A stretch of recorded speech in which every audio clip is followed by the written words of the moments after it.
So once again, here's what they both are bringing to the table.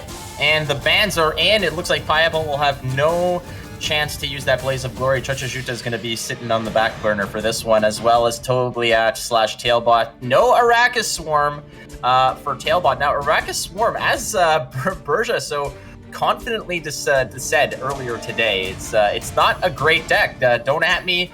Change my mind, and in this case, maybe TailBot is possibly happy that his underperforming Arrakis Swarm is not locked out. So Pajabol not afraid of any of the other lists, and apparently just kind of worried about that Arrakis Swarm. So there you have it.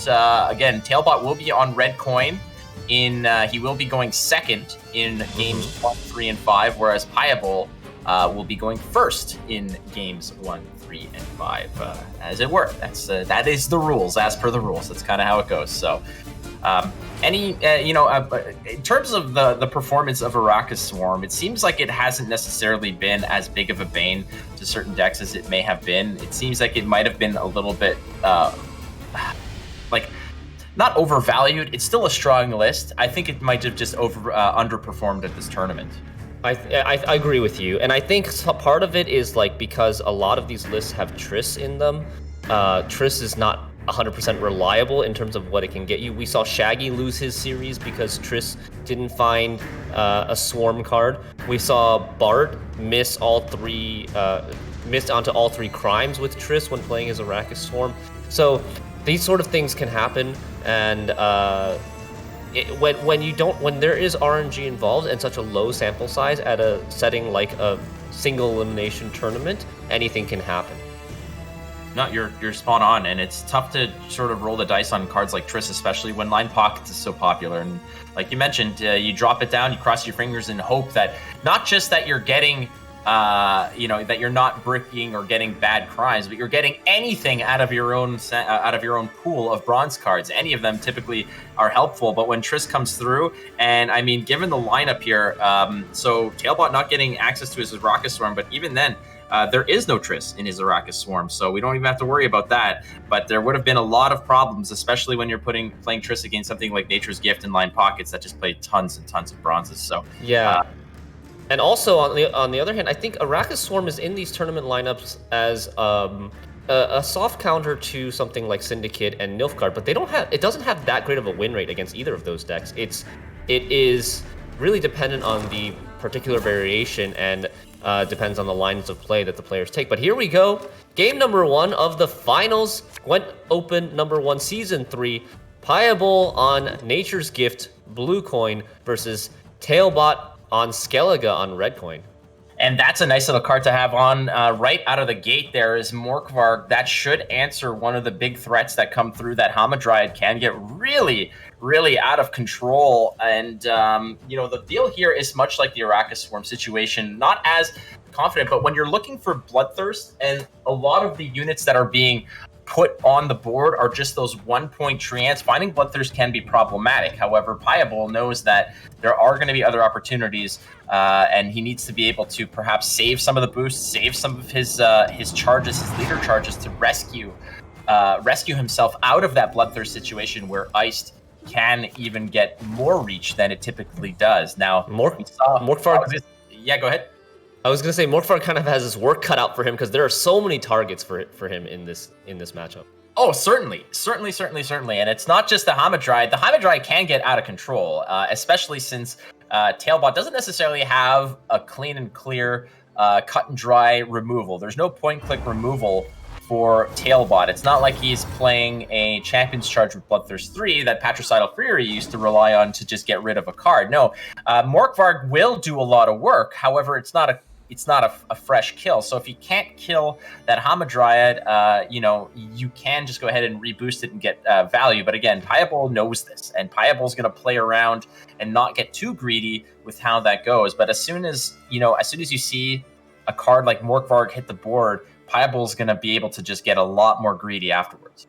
Yeah, and I like Payabol's mulligans here. I don't know if you guys noticed, he mulliganed away Gord because it's not playable in round 1, and he really wants to win round 1 in order to push round 2 in this matchup. And then he also mulliganed Ethne because he intends to play Dunka in round 1 and doesn't want the random hand buffs to go on Ethne, who will transform later and reset herself to 6 base strength. So, very wise mulligans by Pajabol. Here we go. Dunka's on the board. This is going to be very difficult for TailBot to answer. Dunka having Veil, having been boosted by the stratagem. Now 8+1 armor.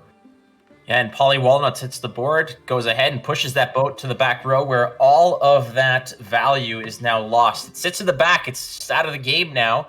And like you mentioned, that Dunka that cannot be answered is a difficult pill to swallow if you're TailBot, because you kind of want to be aggressive in this round, but if you cannot answer that Dunka, the longer that you play in this round, the more that Dunka is going to just improve Pajabol down the road. And really, there's only 3 units in the hand here, and I think after Pajabol drops that drops the Pyrotech, it's going to be Boosty Town for Figgis and for the Hamadryad, 2 cards which he might not even play down the road. Who knows how this is going to go?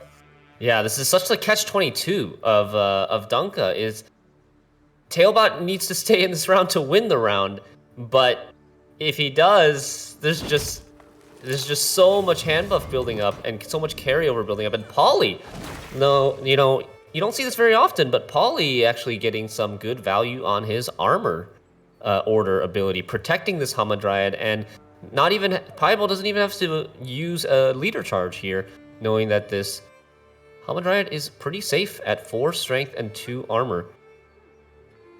And no worries about getting into the reds here to open up a Gutting Slash for 6 damage, as there's only 1 damaged unit on the board. And Dunka in the front row does got that 1-point armor little hat that she's wearing, which is also some extra protection as Brockvar comes through.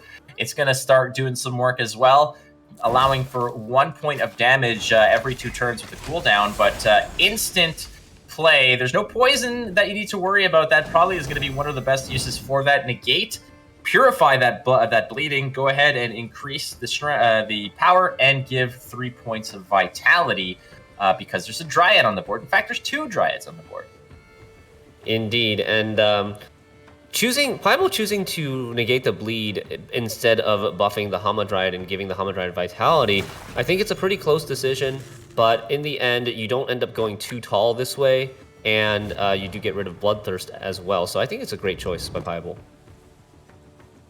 Now, options moving forward. You do not have a Treant on the board anymore, which was going to benefit from that Nature's Rebuke. However, there are several targets. That Nature's Rebuke might be looking to just connect with a Herkia later on. However, in round 3, you're going to have those raiders that are going to be out of range for those Nature's Rebuke. So we'll see if Pajabol just responds here with a Nature's Rebuke onto the Herkia.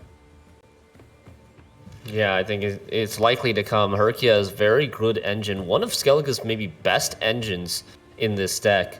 So I wouldn't be surprised to see Pajabol delete her right away. Gets the Treant back on the board, and this Pyrotech is just sitting here patiently waiting for the Temperings to maybe get some more armor before trying to go for the big explosions.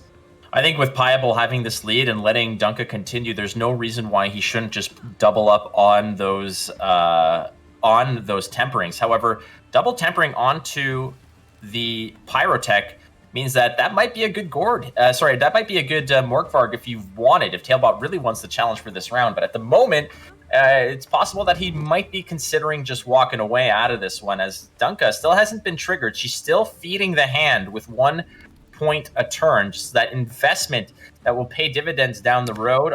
This Figgis is like nigh unstoppable at this point. Like, he can't even be killed by a Blaze of Glory into Yuta anymore. No, pretty soon after this turn, he's not gonna be killable.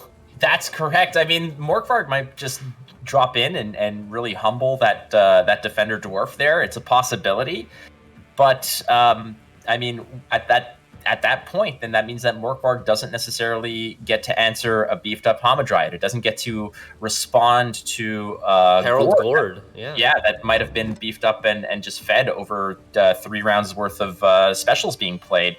Pajabol now is representing a pretty decent lead here. 13 points is opting. Now's the time to go ahead and drop some love onto the Hamadryad, and I suspect it's just going to be a situation of TailBot. I mean, what can he possibly give up here that he feels comfortable doing? He does have a ping left with the Brockvar Hunter, the damage from the Raider. TailBot needs like 18 points to get ahead. 18 and 2. He's got 3 plus 2, 5. So he needs another 13, I believe. Which is totally doable with his 2 bronzes. I think it's possible. It's definitely possible. Pajabol just needs to drop a 4 provision special card, right? And it's that kind of ends that whole situation. We'll see where this ping lands. There's two units with armor here. Oh, finds a target and connects nicely, and that also increases the value of that greatsword in the back row. I mean, I don't think it's that bad of a big of a deal if Pajabol right now wants to just go ahead and drop another one of his temperings here. It does spawn another 2-point Treant as well. So, you know, with the armor on the Pyrotech, you know, that could catch the other ping as well. The thing is, both players are starting to get to the point that both players have 1 card left in their hand that they can kind of play without feeling bad about it. The Isengrim's Council is going to start feeling bad. You definitely don't want to play this 11-point, like, massively hand-buffed defender in this round. Isengrim's Council is a lot of times a card that you want to save for round 3 because it combos so well with Ethne. It's an additional, like, it's an additional nature card for your Ethne's Symbiosis. Oh, and look at this, Pajabol using the order ability of Dunka as well, saying that's really telegraphing that he wants to pass now because he wants to get as big of a lead as possible and he wants to force TailBot to commit more golds if he wants to win the round. Doing so, however, does sort of shut off the Dunka ability of feeding points into the hand of boosting that Figus. But I mean, Figus is already, I mean, he's big enough already. He's going to get Morkvarged at this point, right? Yeah, he definitely has the makings of a varsity athlete, if you ask me. That is definitely a Figus to worth writing home about. TailBot sees the writing on the wall, taking the pass here, no problem, though. It's a 17-point lead that Pajabol was representing there, so might as well just sort of walk away and see what happens as we do go on to round 2, and both players are hanging on to some big cards there. These are not cards that Pajabol necessarily wants to see here, but that Forest Protector is looking nice given the fact that you have a Dryad's Caress and a Nature's Rebuke in the trash bin that you can go ahead and recycle if necessary. Yeah, and Pajabol's going to want to try to push this round, I think. But he does have so much carryover now that it might be worthwhile to think about going for round 3. But nope, Pajabol does take the usual route. Scoia'tael wants to push Skellige because Skellige, especially if Skellige has first say in round 3, they just have so much damage that they can deal with all of the young Dryads, clean up all your Symbiosis, and then you don't get any bodies, you don't get any to stick any engines on the board, and your Gezra is kind of neutered in that sense as well. No, I love this because you don't have Iced in your hand, right? And by playing this defender, keeping it beefed up, you don't even give your opponent an option to go ahead and use a Blood Eagle on it to go find Iced if you want to. So at the moment, basically, you have a defender that is effective 13 defense that can dodge the Utah being tossed by Blaze of Glory. Now, what you can do is you can go leader, toss the Utah, and then perhaps follow up with Blood Eagle into Iced if you need it. But at this point, I think this is just perfectly fine. We're going to go ahead. There's a reason why that the Greatsword is in the garbage. It's because Hjalmar wants to go perfect spiral right into Figus's hands, and that's one way to deal with a big defender. That is one way. It's not dealt with yet. It can get tempering, for example, by this Forest Protector. Forest Protector, you don't usually see it play tempering, but that is an option. It is a nature card. It's going to give 2 armor to the dwarf because Figus is a dwarf. But Pajabol might also want to consider playing something like Popco Gale, an engine that you want to play as early as possible. It's really beneficial to TailBot in this case that round 2 is so short, that he held on for so long in round 1, that these engines that Pajabol wants to play in this pushing round are not going to get many turns.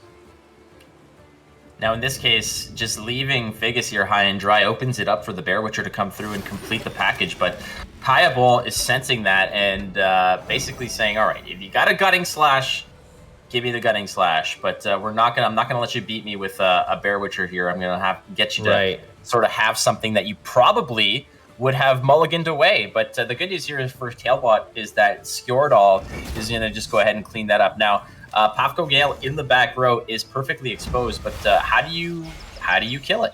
There's nothing really left besides perhaps using your leader ability.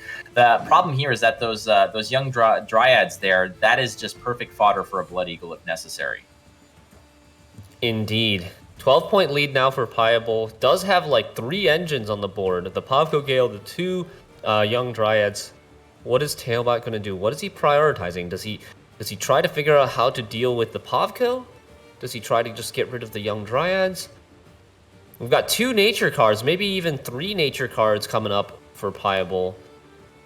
Because the Isengrim's Council can potentially chain into like a Fove into a second nature card. There's the Blood Eagle. I mean, imagine you grab Iced here, right? I feel like you have to grab Ice because you don't necessarily are guaranteed to have it later. So why not take the chance here? We're just going to go ahead, get Iced, use our leader ability, and just get ahead. And it also gets rid of some symbiosis off the board. It negates the value that Gezris can represent down the road as well. We're going to go ahead and kill Pavko. Here is Chocha Juta. She's on the back row, standing tall. That is what Ice wants to do. Now, we've said this before, where Blaze of Glory likes to use that Ice into Yuta combo very much as a finisher, but sometimes just defending a bleed and maintaining that card with still powerful tools at your disposal like Herald and a Morkvarg, sometimes that's good enough, especially when you've seen Defender and all the buffs that it maintained from Dunka, as well as Ethne already out of the equation. I like this line from TailBot. If he is able to maintain the lead now and keep last say, the Morkvarg is going to trade well into the Herald Gourd. Pajabol goes for the the Isengrim's Council, finds the Hamadryad as the Dryad option, not Fove. So he will give it a little bit of vitality, a little bit of extra value here. Probably looking to go all in, maybe. Let's see. It's possible. The question is what does he pick up with the Treant? I suspect that you're just going to go ahead and grab the Nature's Rebuke. And, you have a Treant on the board. The Forest Protector itself is a Treant, so that's probably the most amount of value that you can get. I think that maybe stacking your Hamadryad without having seen Morkvarg yet is a dangerous endeavor. The difference here is that you're already playing from behind, and it's good that you've seen cards like Skjordal, you've seen Hjalmar and Iced, but you know that there's still a lot of threats down the pipe, and especially when Herald is still looming large in the background.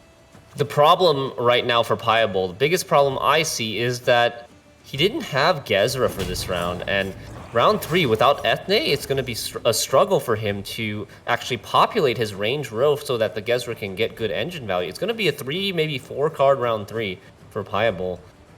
So do you hang on to the Force Protector here? You're going to be able to play it against your opponent's Herald Gourd for decent value, and is that what the line that you want to take here, or do you trade your Force Protector for another Pajabol, in this case, when we can see all the cards, I think it's a good trade for him. Because he's going to get at least one of these golds. They're both very valuable golds, especially if TailBot has last say. He is up 8 points. TailBot would need a 9 here. It's possible TailBot could have drawn worse and had to commit both cards if they were both bronzes. So I think it's a good play either way. But I think with TailBot having the strong enough hand to keep his card advantage, to preserve the Herald on crate, this is going to be an uphill battle for Pajabol with such a short round. I wonder if there was ever an argument to be had there to redrop Herald instead of the Morkvarg, given the fact that you have last say if you're really fearful of a big Gourd. But I think that TailBot knows that Gourd hasn't been as beefy as you may have suspected, given the fact that cards like Shaping Nature haven't wheeled around yet to really provide all that much value. Pajabol here doesn't like his hand. I don't think that that's something that you're all too keen about, especially when you're staring down a Herald, a Jengi. War of Clans is a great card to have here, especially since the first nature card that occurs is going to be good fodder for it. So, like you said, Morkvarg is great for last say, but TailBot also has to make first say. Also has to make the first play in this round. And Herald is one of the few proactive plays he has left. So I think it's definitely correct to keep the Herald here. Otherwise, he would have to waste something like a Jenga lock. Encore Raider is coming through. That's a great one. Now, obviously, on an empty board, there's no ping, but those 2 points of damage are pretty decent, especially since there are going to be targets for that. No way to unlock Bloodthirst here. We're just going to go ahead and throw Jengi Fred out to the Wolves. He doesn't necessarily get use of what he wants to do here, but I think that TailBot is comfortable enough to just toss it out there and not have to worry about the Pyrotech really getting value. The Pyrotech is really only going to be worth 6 points here, and at the end of the day, a 6-point bronze is okay. In the when you're jamming out your Herald, your Jengi, and these other big cards. Exactly, and I'm taking a look at TailBot there, sitting very comfortably, sipping from his red and white polka dot mug. Feeling good about this game. This first game in Best of 5 series. This is the finals of Gwent Open #1, Season 3. We're getting down to the final few plays of this game. TailBot with a great lead, 14 points right now. Same card advantage. This one's looking really tough for Pajabol. Yeah, it's not exactly the ideal hand. Going for as much as you can get here, I suppose. Not having Gezrus is a tough yeah, I think. Crack, and here we are. I think Pajabol's still just trying to play to his outs here, hoping that maybe TailBot has a really weak hand left. That's the thing, right? It can't be a doom and gloom situation, especially in the finals. I think Pajabol knows that there is still a chance you can draw poorly. We've seen it in previous series where players have just missed key cards in round 3, and basically you have to take the lines that bring you to victory, as marginal as they may be, as really narrow as those particular lines may be. You have to walk that tightrope to get there. And exactly. It may be treacherous, Shinmiri, but if you don't do it, then you're doomed. It's one of those situations where if you're not playing to your outs, then you might as well just forfeit, right? So that's what Pajabol seems to be doing here. Little does he know that the rest of the cards that TailBot plays are very comfortable and decent cards.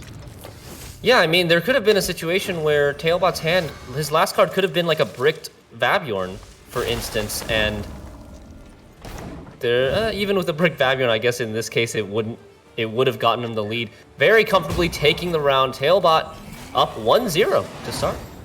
Yeah, 1-0 to start. If this does go to 5 games, we will get to see Scoia'tael again. But it's just nice to see Scoia'tael in general. Unfortunately, for Pajabol, didn't draw some of the key cards there. There was no Gord that was accessible. We didn't see Gezrus, but we did see, a valiant effort on the bleed that was just shut down eventually. Again, playing your Iced and your leader ability in round 2 to defend a bleed can be just as devastating as using it for a last save, because your opponent may have just dumped a whole lot of value and a whole lot of big cards in round 2, thinking that they're going to squeeze you hard, and you just come right back. You clap back with that massive play, and then they timed it. You can time it right. You can kind of bait your opponent into thinking that you're in a really weak state, and then suddenly, bam, come in, Iced, Utah, and now the card is right back in your pocket, and you can go to round 3 very comfortably there. You're exactly right. The Iced leader combo allows the Skellige player to kind of sandbag a little bit in round 2 and just play slowly, not commit too much,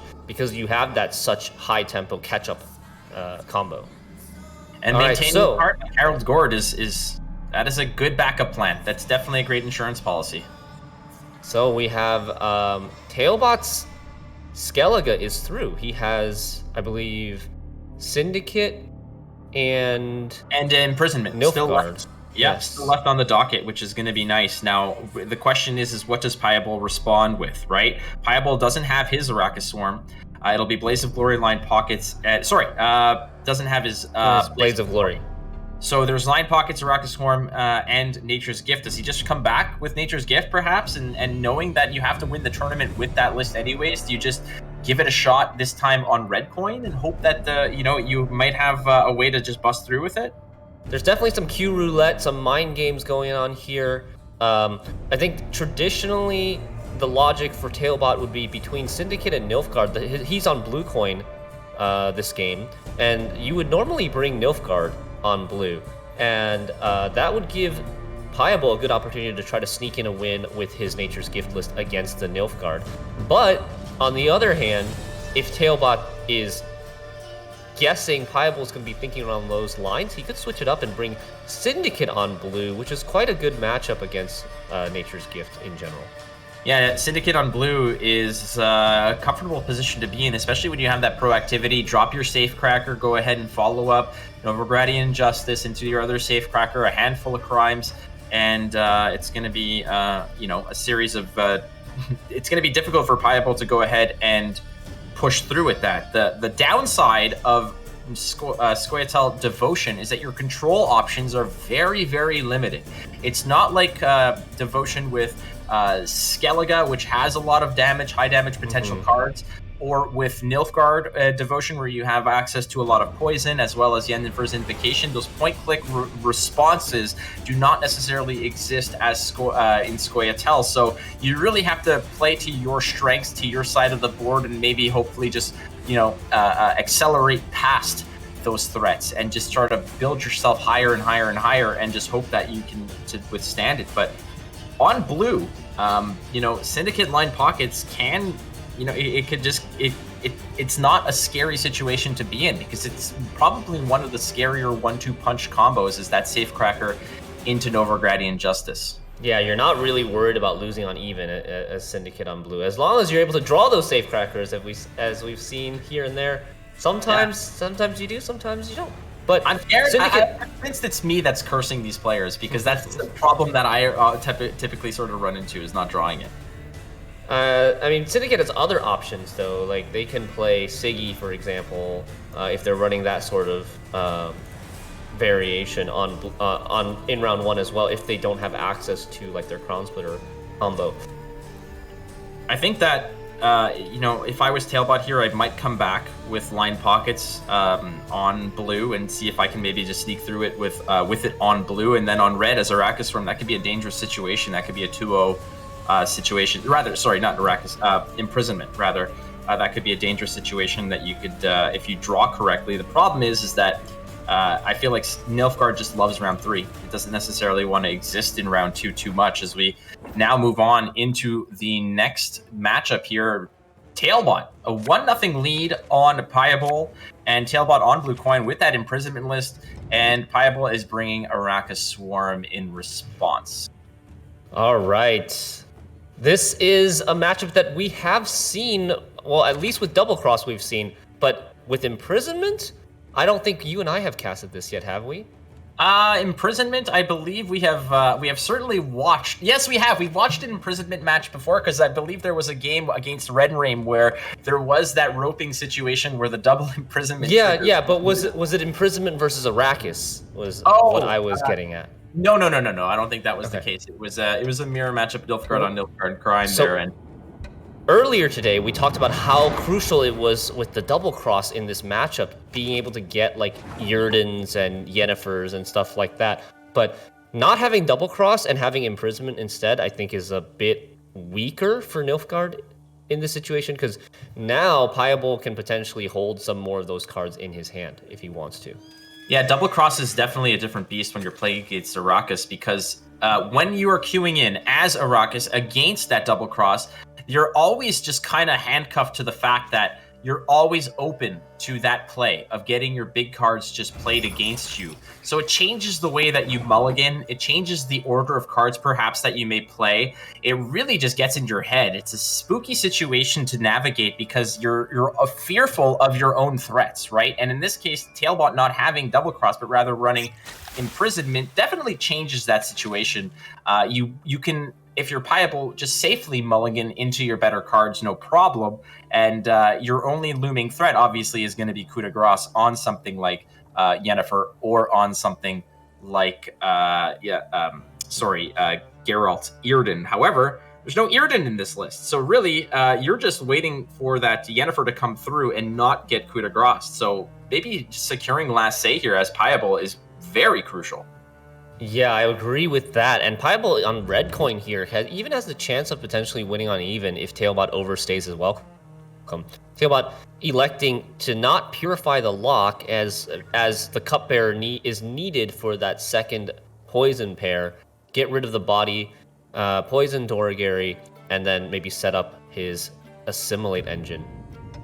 Yeah, removing bodies off of Arrakis Swarm side of the board is, I think, pays dividends down the road. So opting instead here to just remove that 6 points rather than unlocking your own engine. I think the 6 points that you're removing is 6 plus, plus a few more points down the road. That's 8 to 9 points potentially that it represents with the boost it might eat. As well as I don't think you're getting those 6 points out of your Nausicaa Sergeant. Not only that is like even if you unlock your Nausicaa Sergeant, it could just get parasited right away. If it does eventually grow tall, it could get Curse of Corruption in this matchup. So I think a wise move by TailBot here to prioritize the poison over the purify. We do see that poison getting completed. Pajabol also swarming his board a little bit in preparation. Yeah, there's still some turns to be had here. Cards like Chimera do have an adrenaline limitation to them, so you're not going to see those for a little while here. Cards like Curse of Corruption, not Curse of Corruption, Crimson Curse, rather. There's a good chance that we're not going to see that happen here either. There's still some swarmables out of another Arrakis nest. There's the owner, Mancy, is there weighing heavy in Pajabol's hand. You can go ahead and wheel that once if you want. Plus, there's an organics tutor, so you do have a lot of options for Pajabol here. And TailBot doing his best here to just limit the amount of bodies on Pajabol's side of the board and establish as many as his own. You flip the Jinn here as well, and perhaps you follow up with the dogs. That's 2 points, 2 bodies as well. It's just a matter of seeing and trying to keep up as well as you can against a deck that just goes ahead and drops so many bodies. And proving me wrong instantly, Shinmiri, is the Crimson Curse. I was gonna say, I think the Crimson Curse is actually a real candidate here because you want to fight for this round. You don't want to go into a long round 3 versus Nilfgaard where they can completely clog your board. And your Crimson Curse takes a lot of time to get you that full value. So the earlier you play it, the sooner you will be threatening to win on even, and the sooner TailBot will be spooked and maybe thinking about passing. So I actually really like the Crimson Curse here. The only downside is the Crimson Curse has to be played in the melee row because there's just not enough power in the range row on Nilfgaard's side yet. And these Ekimaras are going to kind of block spaces for more drones in the front row. In terms of like getting the Chimera buff later down the line in this round. Here comes the dog follow-up. That's a thinning play. 8 points of value, but unfortunately we're still sitting under the Blood Moonlight here in the melee row. TailBot is going to be taking a little bit of damage over time there, but he's maintaining a decent lead. But a deck like Arrakis Spore takes a few turns to get fired up before it starts jamming points like crazy, and a lot of those points, again, like we mentioned, are on these just small token creatures that are insignificant. So it's strength in numbers from an Arrakis Swarm perspective, whereas TailBot here has a lot of the cards are cards that, a card like Joaquin, a card like Yennefer's Invocation, Usurper. These are big plays. They're big bursty plays. However, that Yen's Invocation, I think, is just going to be, that might just be a card that you just don't, you're not going to get a whole lot of reach with it. No, probably not. I mean, I think one of the maybe best cards to steal and replay would be Triss in this case. Yeah, that's definitely worthwhile. I think that's certainly a card that you can look to pick up. From a point value perspective, like, lifting a Triss off the board doesn't make a massive impact. But if we're looking long term here, that might be what you want to do, because if you're TailBot, you could probably assume that there's absolutely no way you're going to see Yennefer come out until the last card, especially with the threat of Coup de Grace just hovering. Yeah, more swarm on Pajabol's side, up to 13 units now. That is. And he's slowly catching up here. There's 3 bleed and 6 more bleed coming on TailBot's front row. So if you take all those into account, Pajabol's actually ahead by 1 point now. So you see how now with the threat of the bleeds coming, TailBot is starting to feel uneasy, seeing that there's a ton of reach on Pajabol's side of the board with all that swarm. Forced to pass. Now Pajabol has the round control. Round control has been extremely important in this tournament thus far. And yeah, I was going to say, I fully expect to see Pajabol push round 2 here and try to fill his board quickly. That was a great pass by TailBot again, with the math just sort of floating out there. It's not necessarily clean and cut and obvious to some, where it's cards like that, Crimson Curse, do have weird ways of dealing damage over time, and TailBot just found his way out of that conundrum. Now, it's worth noting here as well, Shinbiri, that TailBot does have some bronze cards that may go ahead and pollute that Triss. I mean, it's not like he's running a bunch of crimes. This isn't that kind of deck, but he does have a Battle Prep, Attorney Joust, and a Experimental Remedy, as well as Coded Weapons. So more than you may expect on the card list. So that could be problematic. That is very true. And we see Pajabol last mulligan into Yennefer of Vangerberg. That could have been a disaster if he was facing Double Cross, but in this case, I think he could choose just to not play it if he didn't see the coup. And if he does see the coup de grace early on like a Joachim, then he could consider just slamming the Yen in this round once the coup is used up, maybe just going for that 2-0. Gotta read the situation. The problem here in round 2 is that if you are going to commit your Yennefer, it's because you intend to actually 2-0. You don't even want to see the light of day of round 3, because it's not just a matter of last saying the Yennefer. It's also the fact that when it does die and move on to round 3, if you haven't won that round 2, if you didn't go 2-0, location into Cantarella into that same Yennefer will ruin your day. It's going to eat your lunch and ruin your Christmas. It's kind of its intent.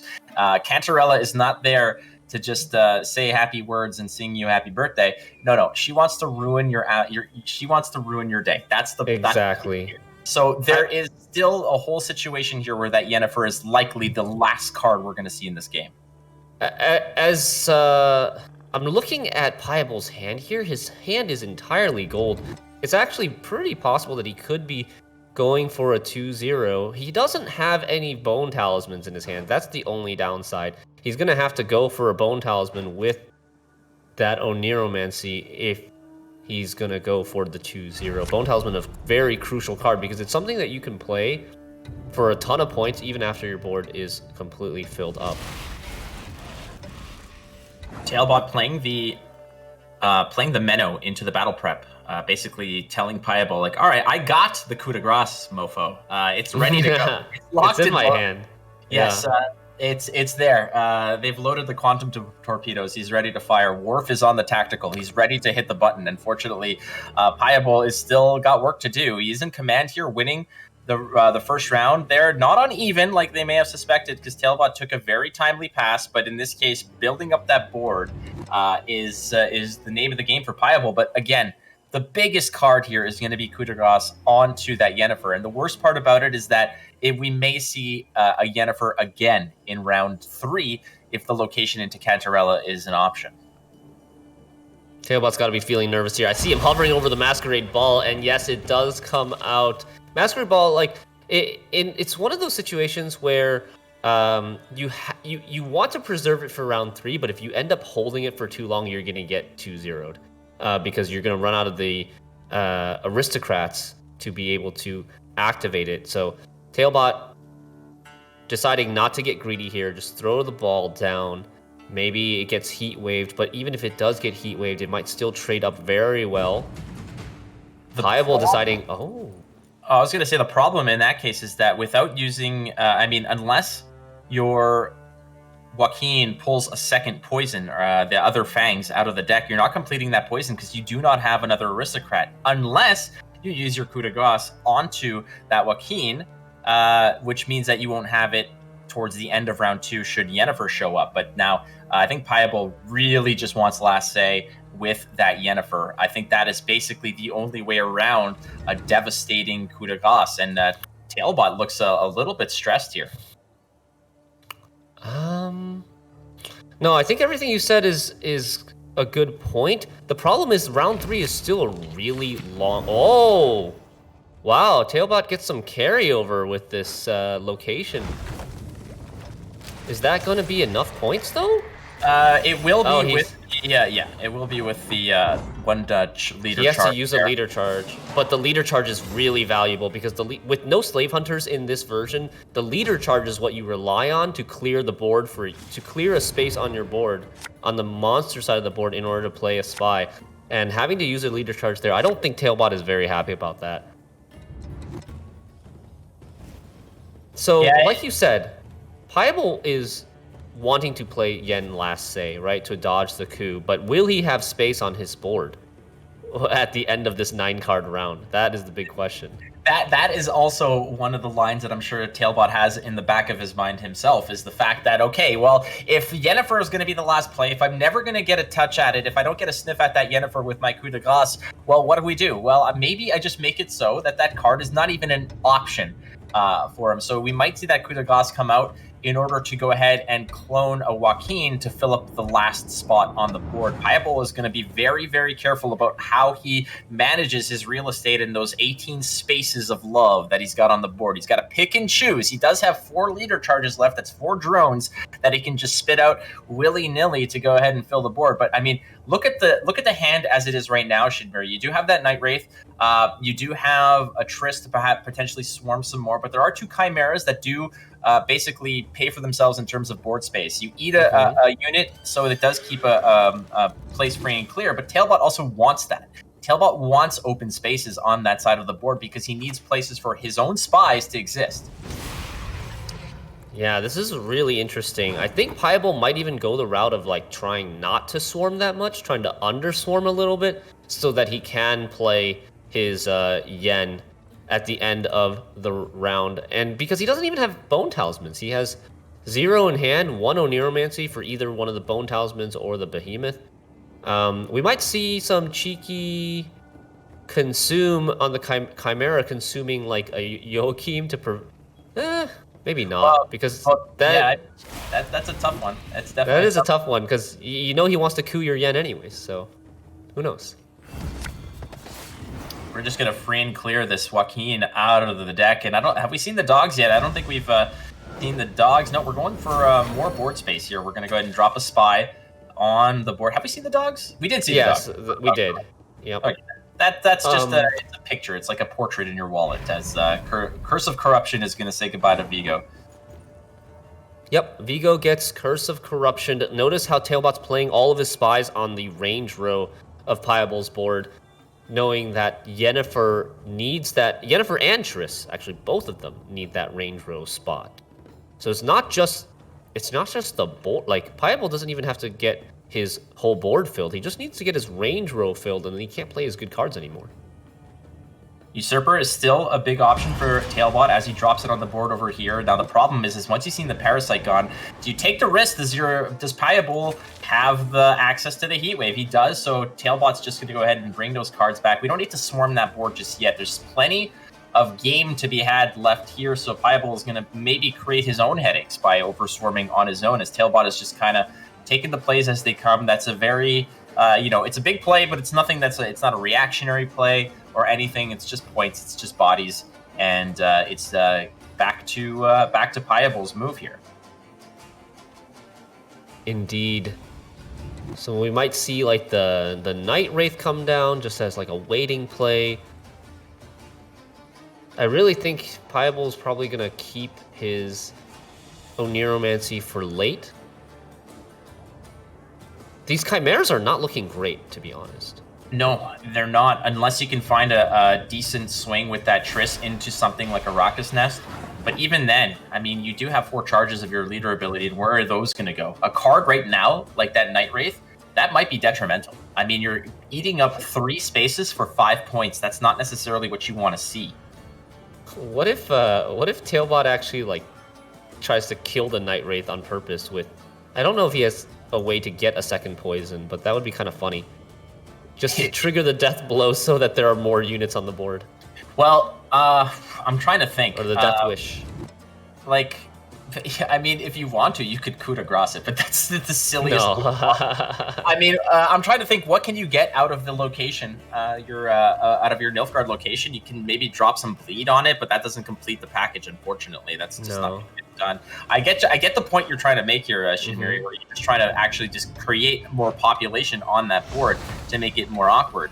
As there's a nice little play here. It's just At the end of the road, the sheep. Well, I say sheep profanity, and so I'm not going to say it here. But he's there, and he's just going to grow turn after turn, and I don't think that there's any threat to actually remove that card. I mean, if it eats a heat wave, that'd be the silliest move ever. But we've already seen one of the silliest move ever earlier today with Pajabol, so I don't think lightning strikes twice as we move forward here, and TailBot is just populating the board here. But 2 of those bodies are locations, so you can't even boost those.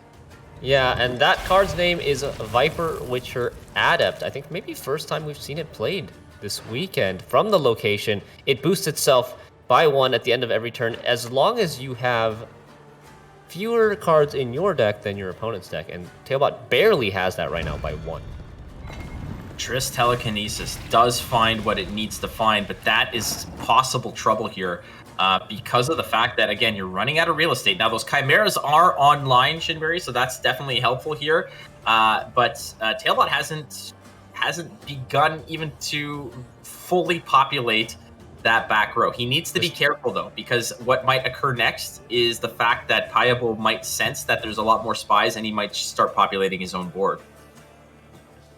Yeah, TailBot only has the ability to remove 1 unit with his leader charge, and he can put 3 more spies total on Pajabol's board. This is gonna happen very quickly. Pajabol needs to be careful, and Pajabol doesn't even know if TailBot has Roderick in hand. Like, it's possible that TailBot would have Roderick in hand with Ku in the deck, and that would allow him to place 2 spies in 1 turn, Roderick into Ku onto Joachim.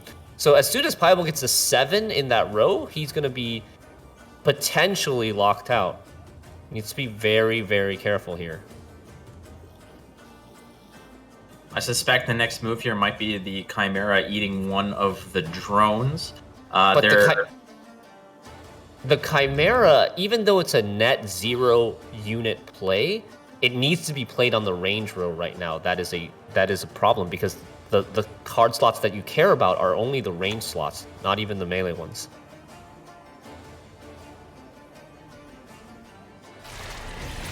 And that's why he eats his own Triss. So that way he doesn't put an extra card on his range row. He has to give up 5 points in terms of drone buffs, but by eating the Triss, it's not going to get invocated. What's fascinating here is that he didn't eat the Joaquin. Given the fact that he might still be leaving that open for TailBot to say, all right, well, there's another option for your coup de grace, which is not going to land on my own Yennefer here. But Sure. Again, the real estate is still an issue here. The problem is that it's not even that great of a Yennefer anymore, because TailBot's done a great job of just populating his own board. Exactly what I was going to say. It's not even a good Yennefer anymore. Like, the Night Wraith is 3 bodies, the location carryover was 2 bodies, Usurper is 3 bodies. Pajabol barely has any more units than TailBot. Ultimately, it may come down to just the fact that you're just going to go ahead, do it old school. Let's just go ahead and coup de grace onto that Joaquin. Just get the points and walk away. The good news here is that worst case scenario, Shinmiri, you can always just coup de grace either one of your spies, like the Duchess or whatnot, or just go ahead and perhaps even just coup de grace the Night Wraith to make another one on your own side. And I mean, there's definitely options here, but we're gonna go ahead and drop the Yen's invocation here, which perhaps it was on the it wasn't on the Triss. It was on the 9-point Chimera. Right. Okay. 9-point Chimera. So if TailBot does take a coup de grace on Joachim now, it will play that Chimera. The Chimera, actually, he needed to play the Invo before coup on Joachim, because he had no unit. He had no loyal unit left in his deck. So now the Joachim, if he copies it, will play that Chimera. He can use it to maybe consume the Night Wraith, could use it to consume, like, the Rat or something. Yeah, that's consuming the Night Wraith would actually make the Yennefer even worse. Isn't that hilarious? I mean, ultimately, from the get-go of this game, we were putting so much value on maintaining last save for that Yennefer, and ultimately the Yennefer is going to just play for, maybe like, 6 points perhaps, based on what the board state looks like. We're going to see the Heatwave here purely just dropping on down and taking out the biggest unit that's possible. TailBot now. I mean, plays here are rather minimal. You can perhaps use your your last imprisonment charge to go ahead and just kill that Night Wraith if necessary. It's 3 points that you may be best suited for. Drop a poison and then see what happens. Yeah, I think so. I think you still want to threaten the idea of copying the yen until the very end. That's true. I mean, playing your poison last is not really going to do you anything. I mean, you could play it second to last, play it now, and just actually threaten the fact that you have it, perhaps. And not that that's really going to change anything. I think Pajabol knows that Kudagas is basically ready in the wings and waiting to just find a suitable prey. But like we said, I mean, as it stands right now, it doesn't really look like there's a whole lot of difference in terms of the bodies. There are 2 locations picking up some of those slots. So in reality, I believe Payabol's got a 4-unit advantage with that Yennefer, meaning that Yennefer is going to come through as only 10 points. And unfortunately for Pajabol right now, is that if he does even play it for 10 points, that gets immediately negated by TailBot's coup de grace. Well, Pajabol could fill up his board like with his leader charges before playing the Yennefer, so it could play up to 16 points at best. But either way, it's going to get reverse copied. It's going to get copied, right, if he does it now. Yeah. So you got to kind of think about how you want to do this in terms of your Yennefer. It's just going to get... I feel like it's just going to get broken down. Those are not really all these fantastic cards. That is your best option, obviously. Yep. The Bone Talisman is going to come through for a lot of points. It does put you up by 1. This is really close. This is fantastic. Close now. Given the fact that Yennefer is basically, you play the Uno reverse on it, right, and just negates whatever play Pajabol made. And TailBot now is going to have to basically get as many points on his side of the board as possible. Very well played by Pajabol, using exactly 1 leader charge, because if any more units on the back row, and like I said, the Roderick into Ku would be absolutely devastating. TailBot gonna take the Joachim, consumes the Night Wraith, gets 2 more bodies on his side of the board, and kills one of the Rakistrones. 19 point lead, because that thinning from the Joachim actually turned on the Adept again. And will this be enough? It's a full board for Pajabol. He's got the Yennefer, but there's so many units on TailBot's side, it's not quite enough. 5 points short. Wow, Flake. Well, and again, it comes down to those little micro decisions, like you said, about like, okay, we're not going to play this last Trone because we need space. And it did come down to the fact that it was a game of chicken between Yennefer and a coup de grace. And basically, ultimately, Pajabol knew that last say was super important. It didn't factor into it because TailBot did such a phenomenal job of just identifying the fact that, okay, if your last card is Yennefer, I need to make it as unappealing for you as possible, meaning I need to have as big of a board. And you're going to have last say, but we're going to make it sure that this Yennefer is just not as special as you may think it is. I thought that was a really, really good game. High, top tier level play, well executed by both players. Yeah, TailBot knowing that he would only have the threat to copy the Yen until his last card, but he mitigated the Yen anyways. And Pajabol might be a little bit sad that he didn't find one of his 2 Bone Talismans in the natural draw, because I think a second Bone Talisman, instead of like a bronze, would have been enough points for him, maybe to win that long round 3. Yeah, if you think about it, maybe perhaps like there was that play where they played the Chimera onto the Triss, right? Yeah. And in that case, you're not getting any extra value off of that Chimera. It just comes in as a 5-point card, and that's kind of not fantastic. Not to mention you're eating a 4-point card, which gives you a taller unit for value off of the Yen's Invocation. Like you said, if that Chimera was a Bone Talisman, that would have been a lot better and a lot more suitable for Pajabol, given the strategy of having to get the balance, the space on his own board, as well as kind of just that coup de grace that was just looming over his head like a dark cloud.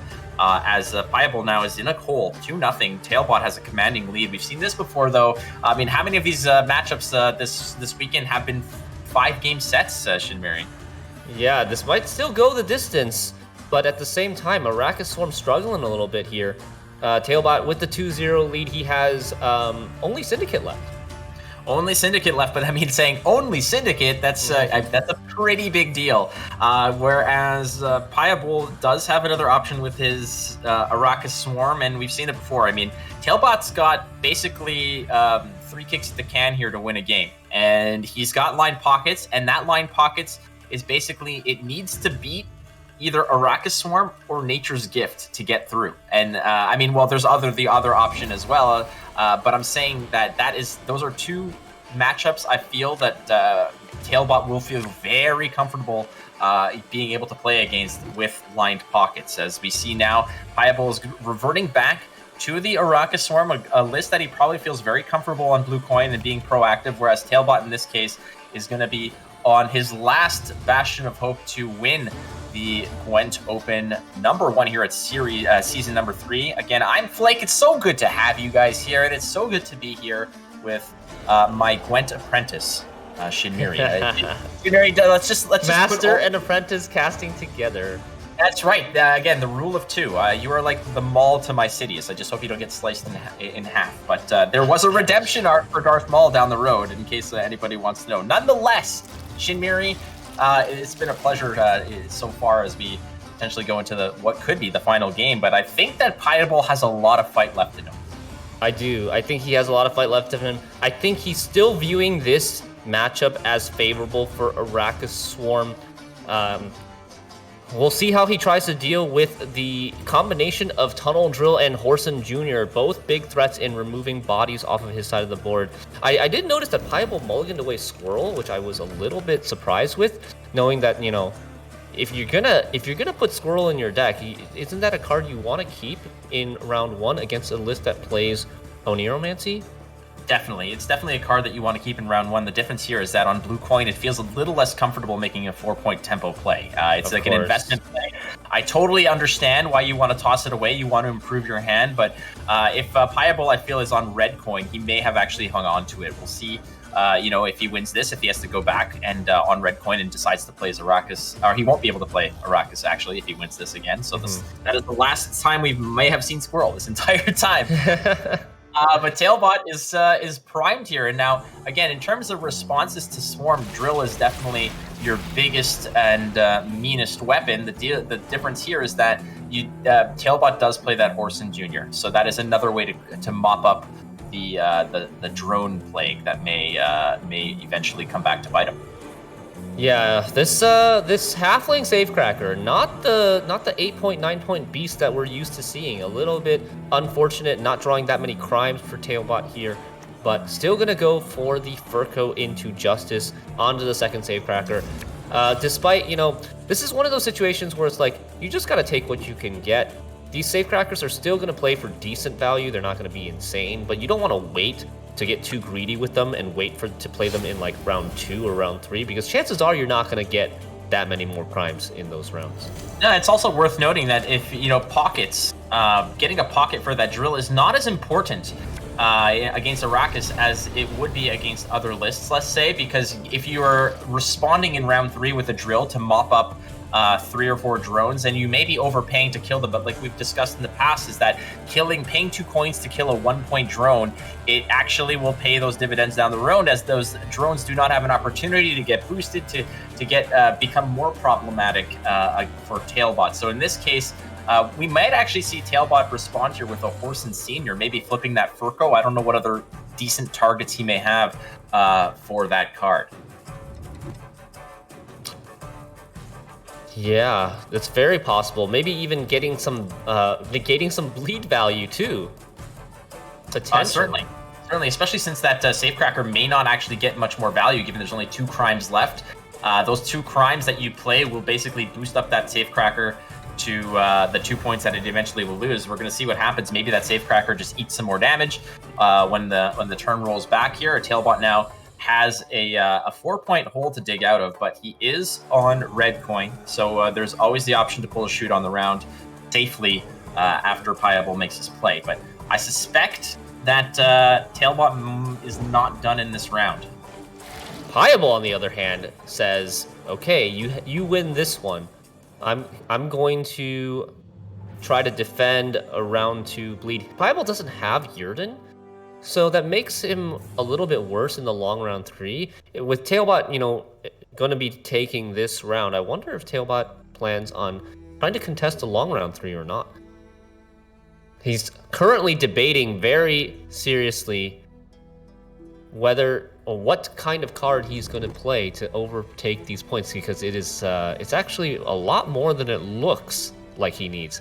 You think he only needs 5, but he actually needs, I think, like 9 or 10.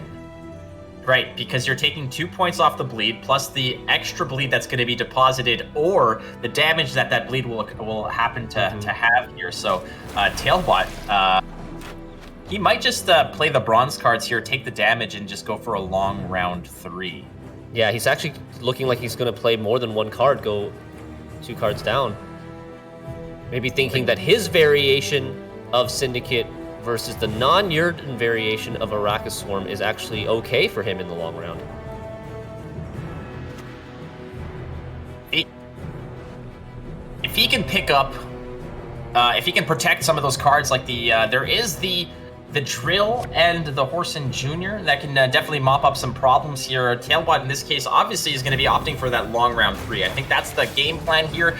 He is profiting all the way up to 9. The boat has been summoned. TailBot has won round 1. Down a couple cards though, but that means nothing because you will get those cards back.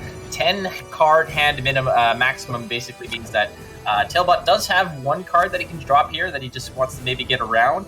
And that's a big pickup. That Cleaver is huge in terms of just populating your side of the board. And again, negating some of that yen value.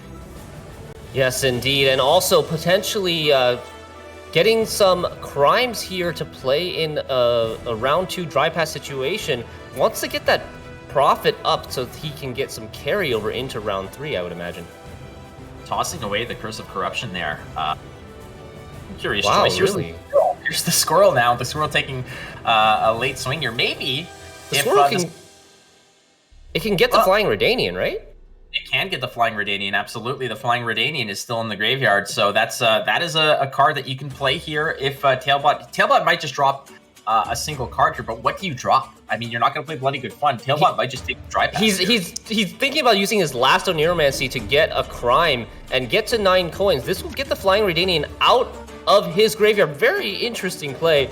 The 4 profit from Fistek, the 1 profit from his passive, gets to 9, brings the Flying Redanian out, and now Pajabol has no immediate opportunity to Squirrel anymore.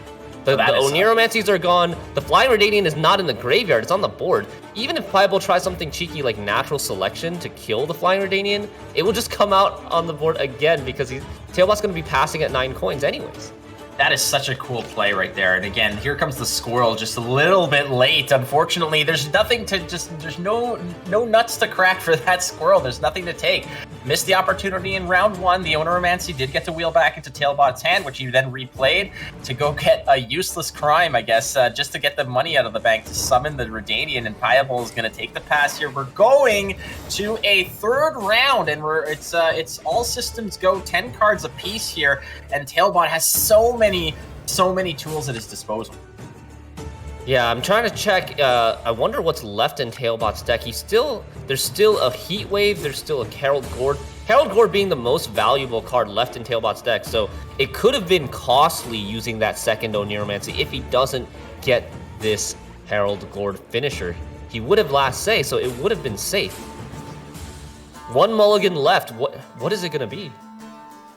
Now, the difference here is that Pajabol will have a long round, but the problem there when you have a long round is that you're going to be populating your deck, your board very, very quickly, especially with cards like Spontaneous Evolution. You do have the Arrakis Behemoth as well as the Location, which may occupy 3 slots as well. So again, the subtle little differences, subtle little potential problems that you have to digest in order to plan it out. This, Pajabol here, that's obviously your opening play. You want to establish the board, but the difference here is you're going to be thinking so far ahead here. Pajabol needs to understand that there are going to be threats to come through and just crush his board.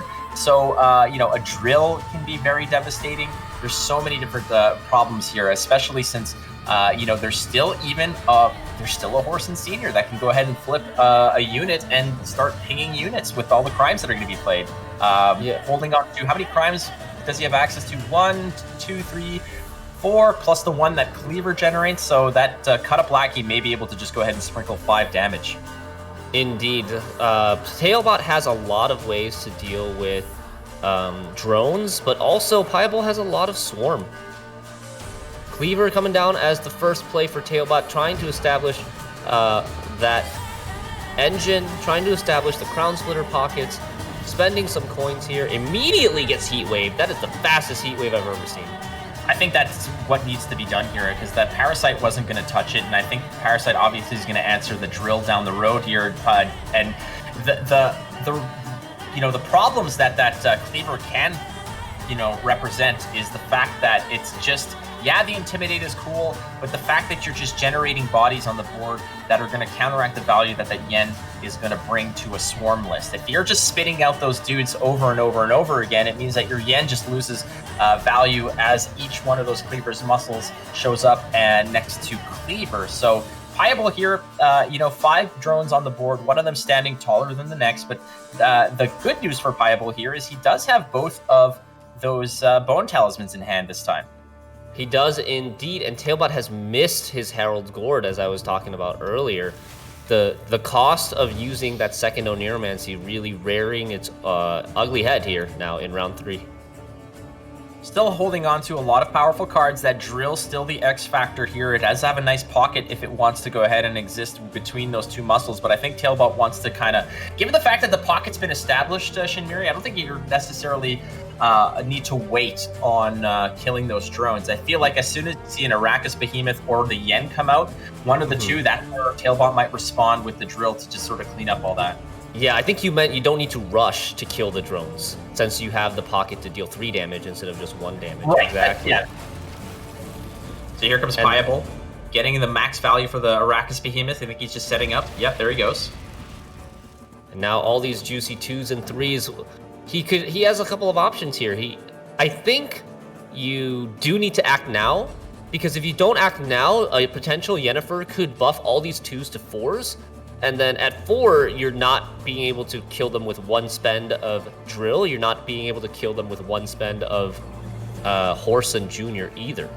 Yeah, no, the goal here is really to just 1 click per drone. That's basically what TailBot wants to accomplish here. And like you said, the Arrakis comes through and it boosts them all to 2. And if the next play that comes through is a Yennefer, especially on a board that TailBot hasn't really populated very well, then what you can do essentially is you can just buff them into a range of 4. And I think that Pajabol is going to take the opportunity here to just put them in a more awkward range. Not only that, but it puts him out of Horsen's range as well if he wants to eat some more. I'm very surprised by TailBot not acting here. Pajabol recognizes the situation that we were talking about. I think, snap Yen. Now there's a bunch of 4s. There are still a couple 2s and 3s, so there are still definitely targets to remove, but it's limited now. Yeah, I think the opportunity that TailBot may have missed here is that he's going to only clean up 3 of the drones, plus maybe the Yen if he wants to. However, the opportunity to maybe just bust down 5 to 6 drones is basically sailed by him. And, it could be problematic. And unfortunately for TailBot, he may have been, again, like I said, day late, buck short. As Horsen Senior comes through, it's going to transform that boat. And that's that 5-point boat. Yeah, it wasn't exactly the greatest situation there, as we see the cut-up lackey is still a little bit embarrassed that it was once a Spectre boat, as it's hiding his face. He's always very shy after getting transformed. Now he's back.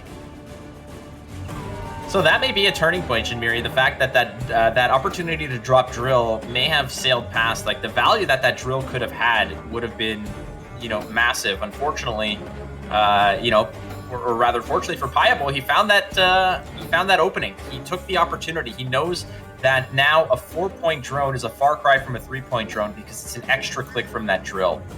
Yeah, exactly. And Pajabol now thinking, all right, do I want more swarm at this point? Actually, he thinks he has too much swarm. He's worried about filling the board, so he actually just consumes. Wait. Well, why didn't he? He could have consumed the Triss if he wants to save space. Sorry, not the Triss. Yeah. This is the second time you've mixed up Yen and Triss, Blake. I'm sorry. Fans are gonna be mad. I know. I can tell you all the senators in the Galactic Senate and what planets they represent, no problem. But when it comes to Triss or Yen, I'm freaking clueless. But Yeah, that's if you wanted to save space, consuming the Yennefer there would have probably been your best bet, especially since a card like the location there, even though the Chimera will clean up one of the board spaces, it is going to spawn 2 more dudes on the back row, which is going to be tough to populate. The thing here is that the Parasite hasn't found the drill yet because the drill hasn't shown its face. So, Correct. But look at this. I mean, we're talking about eating those 2-point drones. Those 2-point drones are now 5-point drones. The missed opportunity for that drill to come through and clean up has really just gotten exponentially worse for TailBot.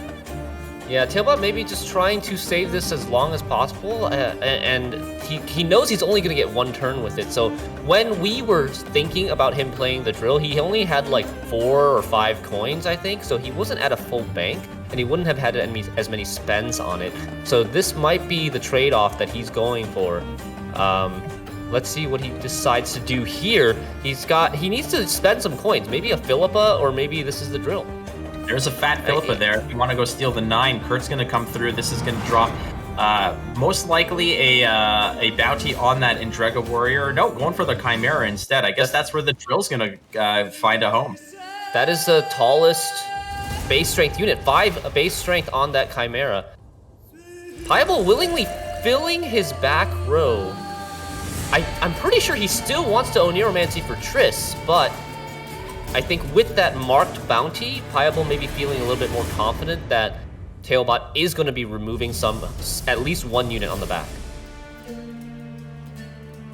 Yeah, Triss needs a spot on the ranged row if she wants to do her magic. Another Bone Talisman is another good card to have, and man, I'm telling you, now those drones that could have been easily wiped away are now 6 points apiece. It is crazy how those things get out of control. Finally, the drill has arrived. The drill is on the scene. A little over profit, but 1. But we're going to go and start, just cleaning up here. The Exterminator is in the building, and we're going to go ahead and drop some. I think TailBot might be suspecting that perhaps he doesn't want to make space. I think what he wants to do is just maybe the cards that he thinks Pajabol may be holding may create an overpopulation situation here.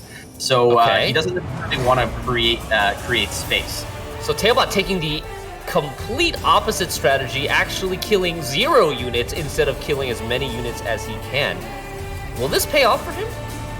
It might, because that Oniromancy that could have potentially represented a Triss. Now, it is against the crimes list, so a high roll of that Triss into a Bone Talisman is unlikely.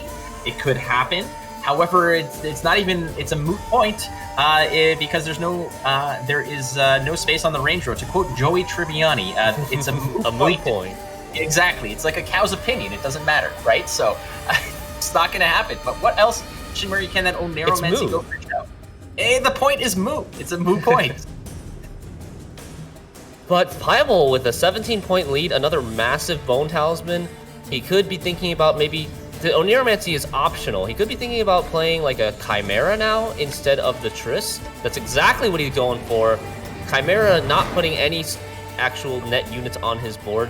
The Parasite will fill up his board with the passive on the leader and get him the massive 17-point finisher on Bone Talisman.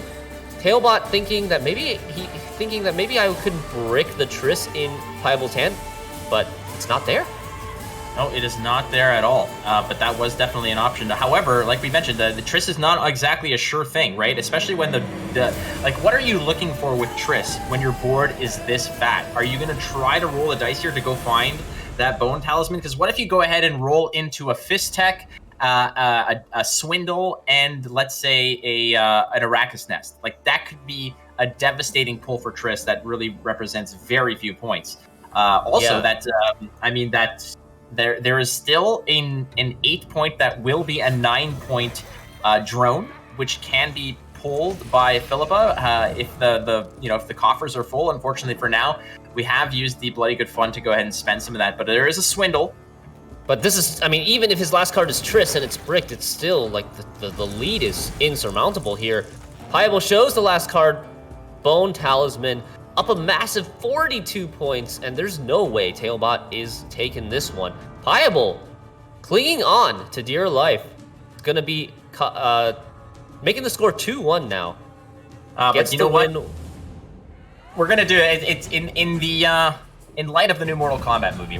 Philippa's doing her best Scorpion cosplay and a little get over here action, just for fun, I suppose. A little cross brand promotion going on. But Shinbiri, yeah.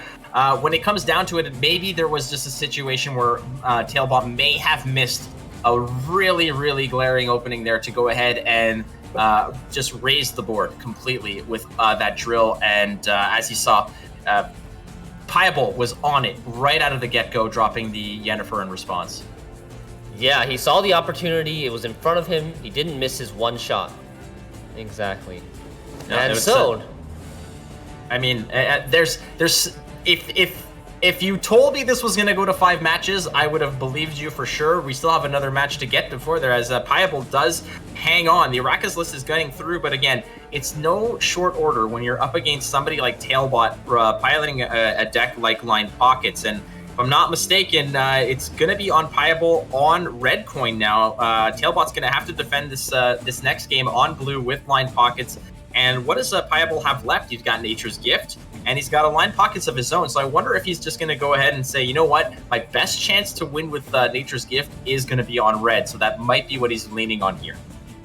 That could be. It depends. Like, okay, so I think the Line Pockets has a better chance of winning a game if you just have to pick one to bring. So if and it's a big prize pool, $4,000, over $4,000 at stake. So like, if you end up going 3-1 versus 3-2, that's a big difference. So if you're thinking about the prize pool, you go with Line Pockets. If you're thinking about, I don't even know if Symbiosis Nature's Gift has a better shot on blue or on red. I think it might even have a better shot on blue. So I think either way, you're going to take Line Pockets here. And that is what Pajabol does. We have the Syndicate Mirror. Pajabol has the advantage of red coin, but does he get any safecrackers? He does have that one safecracker in hand. Like you said there, Shinmiri, I mean, it doesn't matter about Game 5 if you can't even get through Game 4. So we're going to go with the strongest possible list, I suppose, that Pajabol is relying on here. We're going to get to a Game 5, and then once it gets to Game 5, hey, anything can happen, I suppose. And Pajabol here is going to go ahead, leaning on red coin advantage, the opportunity to respond here. TailBot does have the safecracker. It hasn't found that gourd is kind of not all that fantastic to pick up here. However, a moderate safecracker, it can be followed up with a Furco into that Novigradian Justice. Unfortunately, though, those safecrackers are not as big and bad as others may be. Ooh, Pajabol has a decision here. Look at him lean back into his chair and put his fist up to his mouth, thinking whether should I open with a safecracker, or because TailBot's safecracker was so small at 5 strength, could have killed it with the payday at the cost of his own safecracker. Tale of 2 safecrackers here. I mean, the other one just comes in and just dwarfs over the other one, and TailBot has 2 crimes to lean on. Pajabol knows that he's got the advantage in terms of triggering that intimidate bonus off of every crime that's played, and I mean, Pajabol also probably surmising that, you know what, TailBot probably has a lot of his big cards in his hand that aren't crimes. A lot of those crimes are bronze, right? So you're probably suspecting with only 2 crimes in hand that there's likely going to be those big boys in there, that Cleaver, that Philippa, etc. But TailBot's just going to follow up. Doesn't matter how many crimes I have, I'm going to have this kind of tempo play. I'm going to actually fight for this round. Yeah, and there's the Justice.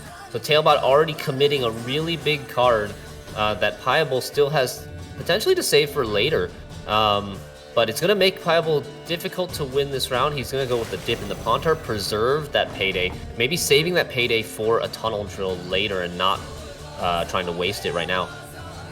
Payday can find a target if it needs to. If that safecracker doesn't get bigger on the right-hand flank there, it can eat a Payday. Payday is also a nice way to answer a drill if necessary, but so is Philippa at that juncture too. So plenty of options here on both sides. TailBot does have both Intimidate engines on the board. The difference is that his crimes are not exactly as abundant. There has been a big exchange of information with that second play. Pajabol choosing to use a dip in the Pontar and not playing a Justice. TailBot, I think, should know now that Pajabol's not really interested in contesting this round anymore, and you start seeing TailBot playing a little bit slower, some crimes, maybe aiming to get his Flying Redanian out. Pajabol kind of thinking the same. Probably just a couple crimes, maybe saving that Fist Tech for later, because he doesn't have a way to complete the Fist Tech pair right now. Maybe just an assault or a shakedown, maybe a swindle to get up to 9 coins right away. Yeah, sometimes it's all right. You know, you typically kind of want to lean on the fact that you have that kind of big play, that safe cracker into Justice into a muscle and another safecracker. That's always an ideal way to open a round and just sort of, you know, pile onto that big tempo play. The difference is that Pajabol, you know, he doesn't need to do it. He still has his Furco, which could go ahead and find the Justice, which then will spawn or bring up the other safecracker. That's perfectly fine. If your intent here is just to sort of flounder around a little bit in this round, sort of test the waters, maybe let TailBot make some big plays, use that big play of the Justice to the other safecracker, that is something that you can hang on to. Pajabol here still has that safecracker Justice play later on as an additional engine piece, an additional pocket piece, if he needs to for his drill down the road. Yeah, TailBot now with an 11-point lead. If TailBot passes here, it could potentially result in Pajabol having to go 2 cards down and giving him the guaranteed long round 3 with first say. I don't know if that's better or not, but TailBot is going to play his other crime. Pajabol also very quickly just getting to 9 coins. A little bit of both players kind of doing exactly the same thing, filling up their coin purse, getting maximum carryover, and thinning out the Flying Redanian. Should TailBot pass here, it's just as simple. You just drop the Jackal, double click, and we move on. But it's still coins that you're spending, right? You're going to be spending down to 5 coins. Let's see what TailBot reacts with, because a lot of the cards he wants to play here, or he can play here, are pretty big. I don't think you play the drill here. I don't suspect that you kind of overcommit. You may go ahead and try to wheel through that Owneromancy and play another crime, perhaps. But a card like Cleaver is a big piece for late game. Drill, yep. Same thing. That Philippa, you need to hang on to that Philippa, because you do not want to be the one bringing, you don't bring a knife to a Philippa fight, so to speak. You gotta answer with your own Philippa. And play that sort of ping pong game with her. So see how this goes. There it is. TailBot is up 2-1 in this series. It is Gwent Open number 1 here at Season 3, the finals, ladies and gentlemen. Pajabol versus TailBot. And yeah, I mean, moving on here, big pieces being collected on both sides. Pajabol is sort of swapping some of those bronzes for some golds. Pajabol hitting the Skewer Tooth. Skewer Tooth is interesting. Can be played immune so that it cannot be seized by Philippa, cannot be killed by Horson Sr. or like even a Bloody Good Fun if there was one. I wonder if Pajabol will use that to push Skewer Tooth into something like Justice, or not push, to defend at least. The good news about that Skewer Tooth as well is the fact that it is a crown splitter, and if it is protected by immunity, that's a great way to sort of preserve potential pocket that you want to build up for your drill. So that is a card that he may have some extra value associated with it, just from the fact that it is going to be there. So, you know, he does slam it down without immunity. So that may just be that it's a, you know, we're going to test the water here. That's a very big decision, because it can get sniped by Horson Jr. Once it gets a boost, right? Once it gets a boost to 7+1, Horson Jr. could hit it for 6 damage and then kill it with the fee of 3 coins. So Pajabol now valuing those 3 coins more than the immunity, possibly doing some looking ahead, seeing he just wants as many coins as possible so that he can Philippa early, or he can drill early. TailBot responding with just a dip in the Pontar. Very, very mild, low commitment play. Softening up the Skewer Tooth a little bit. Maybe getting ready to threaten some other sort of removal. Maybe another dip in the Pontar if no crime is played here, but Pajabol's likely to play a crime. There's the Justice that we see gets out the second safecracker.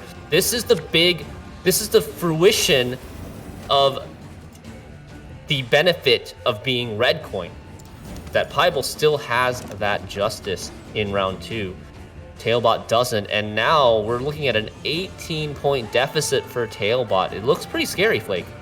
Yeah, it's definitely, that like we mentioned, that's the dividends you pay down the road when you're patient like that, when you don't necessarily knee-jerk reaction respond to your opponent's Novigradian Justice tempo play to your own. You're just evaluating. It's like, oh, you know what? I'm going to save that for later. And the fact that you've got the Skewer Tooth and you can follow up, now you're creating pockets for that potential drill. This might be a situation where, depending on how TailBot responds here, if he doesn't necessarily answer that Skewer Tooth, this might be a situation where Pajabol is just smelling that this is an opportune time to take advantage and bleed here, given the fact that he may still be able to rely on other bigger cards down the road that he can pick up. But there goes the Horson Jr. Comes through. It does go ahead and kill the Safecracker in the back row, and it does have the potential to go ahead and crush that Furco if necessary. Yeah, I think that's a good kill on the Safecracker. TailBot knows that there's 3 crimes left in Pajabol's hand, so that Safecracker will eventually be a 9. He just got an extra 3 points for removing that. Swindle gets Pajabol to 9 coins. Ooh, Flying Redanian coming out on the front row. Yeah, we've seen that happen before, right? We've seen that happen. Not as big of a deal this time because he already has 2 pockets set up for it with the help of Skewer Tooth again. Good old reliable Crown Splitter tag. Not taking the immunity is, again, quite interesting because I believe that if it did have immune, it could have dodged a potential Philippa, but maybe in this round, this might be a situation where it's just tossed out there as potential bait for Philippa. Because if Philippa steals it, you still have the benefit of having won the previous round, so you can just kind of walk away from this one, knowing that you do have a Philippa for round 3, and there's going to be no response. So here it comes. There's the Philippa as we're talking about. So that means that Pajabol's free and clear Philippa in round 3 can go ahead and maybe grab your opponent's cleaver. So that is definitely something to think about down the road. Pajabol now is just weighing his options. Does he continue here? TailBot taking the bait here. The juicy bacon bait. And TailBot's he's gonna want to try to stay ahead from now on. I think committing the Philippa is definitely big, so if he doesn't keep his card advantage from this point on, it's going to be a tough uphill battle without Philippa, without Horson Jr. in a round 3 on even cards. So TailBot needs to be confident that he can remain ahead. It is tough because he's only at 1 coin and Pajabol's still at 9. Pajabol can actually just respond and steal it right back, which is exactly what happens. There we go. The Philippa tug of war, get over here. And that's back. Oh, but not in pocket formation anymore because of that damn ship. Shin Miri's got some deep-rooted hate for that poor Redanian. That damn ship. Yeah, because it's a 50-50 to screw you over. It feels terrible when it happens to you, you know? Shin Miri, there's a little thing on my channel. It's actually your voice. When my chat goes in with the command of sure thing, it's you saying we can't lose and then cursing under your breath because that's exactly what happened. The 50-50, if you know what happens, it's basically it's a sure thing for a bad outcome. In this case, the Philippa comes right back and takes the pig back to their side of the board, but like you mentioned, it does sort of break up the triplicate pocket there, but you'd still have the Furco next to the Cleaver's muscle should you want to go ahead and follow up with the drill. The problem is that now both banks are relatively empty. Yep. But TailBot can do something like use a dip in the Pontar on the Furco, and then there is no full Crown Splitter pocket anymore. We can see Pajabol no access to other Crown Splitters in his hand. I would have suspected that perhaps Pajabol may have just hung on to that Philippa and maybe played some of those bronze crimes, maybe try to fish out some bigger cards out of TailBot and then go into round 3, being able to answer your TailBot's cleaver with your Philippa, and there's nothing that they can really do about it. They can't steal it back, but opting instead to just continue with the big play, the back and forth. Here comes Payday. Payday is going to answer the Horson Jr., and the pig is going to be the beneficiary of that damage. Yeah, you know what the silver lining is? The silver lining of Sir Skewer of the Flying Redanian in between the Skewer Tooth and the muscle is that the Skewer Tooth can't get Tavern Brawled anymore. TailBot is actually running a Tavern Brawl and has access to it through the Oniromancy, so maybe a blessing in disguise. Sometimes you never know. Well, Can be a curse, can be a blessing. The potential tavern brawl that existed there would have been a fight between a Furco and a pig, and that would have been made for a phenomenal cutscene in a future expansion. Unfortunately, in the game, it would have not have been a fantastic play. Points I was talking about if the boat wasn't there after the Philippa yoink, the skewer tooth would be next. Yeah, and now he has to take a heat wave on it instead. Yeah, that's my bad. No, you're absolutely right. The fact that the boat just kind of the boat broke up a bar fight. What an amazing fight. So a bar fight between a giant pig and a dwarf. Yeah, what a world we live in, man. It's just it's a good time to be alive. But TailBot still has a deficit that he needs to address here. The play is on Pajabol here, and the plays that Pajabol can make are basically limited to the dip of the Pontar, fill the bank. You can go ahead and follow up with the drill if you want to, and then refill the bank with that Siggy. Now, the cool part here is that your drill, if you're Pajabol, your drill is free and clear to wreak havoc, and if TailBot wants to respond to it with his own drill, it is going to be an expensive endeavor unless you go ahead and set up with your own cleaver. Yeah, TailBot, if he wants to do that, he needs to cleaver now. Cleaver now with 2 clicks will get him ahead with the card advantage and with the Crown Splitter pocket potentially. But Pajabol, that also gives Pajabol a lot of power to remove with the drill. Like right now, there's not much power. If you just play a waiting game with the dip in the Pontar, there's nothing for that drill to remove, which means that there's no way for Pajabol to really effectively spend his coins. But TailBot is going to go for the more aggressive play here. Click not once, but twice. Gets ahead by 5 points, but now his bank is relatively empty. Pajabol has to make a decision here, given the fact that there's no way to really efficiently clean up any of those pockets. You're clicking 3 times on every single one of those beings in the front row. Both cleaver's muscles are going to take 3 clicks to delete, as well as that cleaver. So it's not clean and clear. It's not cut and dry for Pajabol here. Now, it is worth noting that Pajabol, I don't think, has Pajabol played his cleaver yet? I'm not sure. I don't think so. He hasn't. It's in his deck, and also with Oniromancy. Like, Pajabol has a lot of golds left in his deck, actually. Jock as well.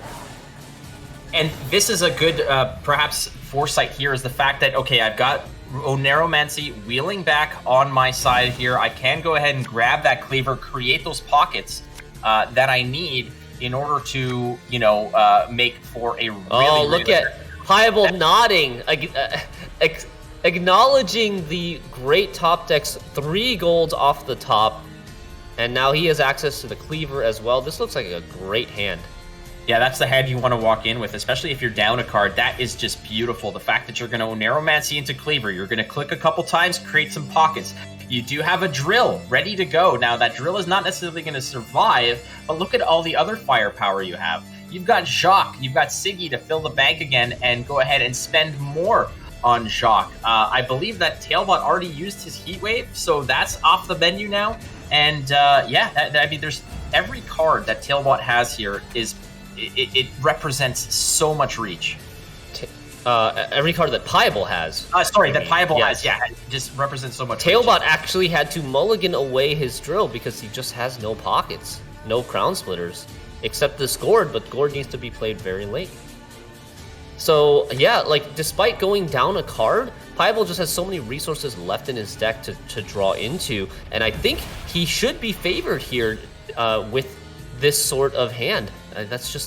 He's very happy. He's got the right number of spenders. He's got the right number of Crown Splitters. He has a lot of coin generation and a big finisher. He's just got to be careful about this Tavern Brawl here. If he ends up giving Tavern Brawl too much value, that could spell disaster.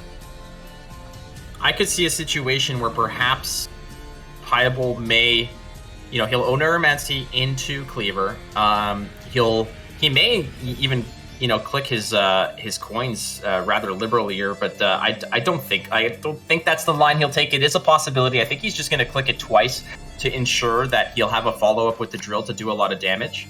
Okay, we're gonna look for a single instance of poison there. Single poison might be a little bit of a bluff, trying to take some value away from Kurt, because Pajabol still has a potential Kurt that he could have access to. I don't think he would ever Oniro for Kurt over Cleaver in this situation, but TailBot doesn't know that, and could be denying like a potential bounty to be harvested by the tunnel drill with this poison bluff. But he Oniro'd for that poison, right?